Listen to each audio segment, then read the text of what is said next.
Audiofest and also the Pacific Audiofest now. And so we had the first Pacific Audiofest about 2 weeks ago, and it turned out very well. I mean, the media were well received, and in reality, it went back in time with Lou Hinckley of Daedalus Audio. He has been a steadfast vendor at Capital Audiofest, and he approached me a couple years ago, and finally I gave in. I said, okay, let's do it. So I no longer have a day job. I don't do construction management anymore, and now it's just the Pacific and the Capital Audiofest. We went there and we had, I think, close to 54 rooms. It was fairly well attended. It could have always been more, but I think we learned from it. We made some mistakes, and we're growing from it, and we're planning on being in the same hotel, the same everything, except we've learned and we're going to progress.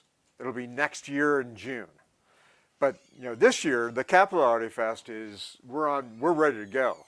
And right now I'm November 11th through the 13th. Right now I'm at about the 70 room range, and I'm hoping to be 80 some odd. I'd love to be at 90, but I'm working it. We're pushing it. And we have a lot of new vendors. Some new vendors are coming from the West Coast, but people are emailing me on a daily basis. So we're hoping that we continue to grow and expand, doing more advertising, and we're going to push it along. Everybody's going to have a great time. Any questions or live music? Have not figured out who it's going to be yet. Yeah, it's tough to say. I'd say close to 200, because some rooms are done by one vendor, but they may have multiple manufacturers in there. And then, but we have the atrium, and there's usually 30 or 40 vendors in there. And then on the third floor, you have 36 different rooms, and plus LTA has about 6 vendors on their own. So they bring in other headphone manufacturers. And then now I've sold out the 5th floor, which is another 30 rooms. And now we're selling out the 6th floor, of which the club room will be on. So we're gonna, there should be, I'm thinking 80-ish rooms.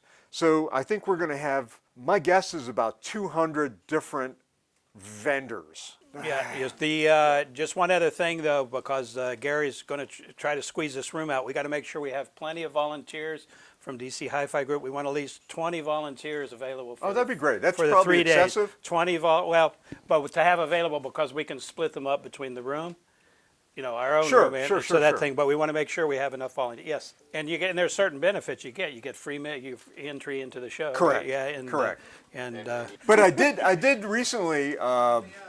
We now have a free pair of speaker giveaway by Amped America. Cool. It's a $1,200 pair of speakers. If you purchase your tickets online, you'll be eligible for a free pair of speakers, brand new in the box. I think eventually we're going to do a lot more QR codes with, when you go up to, say, the Monroe room, there'll be a QR code and you'll see who's in the room with them, what manufacturers, etc., and you have links and everything. There'll be more information. We're trying to go more digital, but it's a slow process. But one thing for live music for the show, I mean that room where the Washington room is for guest speakers. Right, I mean, at one time we had live music in there. We did. But it's hard to get people from the bar. They don't want to leave the bar and go into the live music room. So we're probably going to continue to have our live music in the bar. Okay. I don't know if the band has their own PA, then they're probably fine. But if not, we have the PA available. Right. Yeah. Any other questions for Gary? Yeah. Anyway, thank you. Yep. Thank you.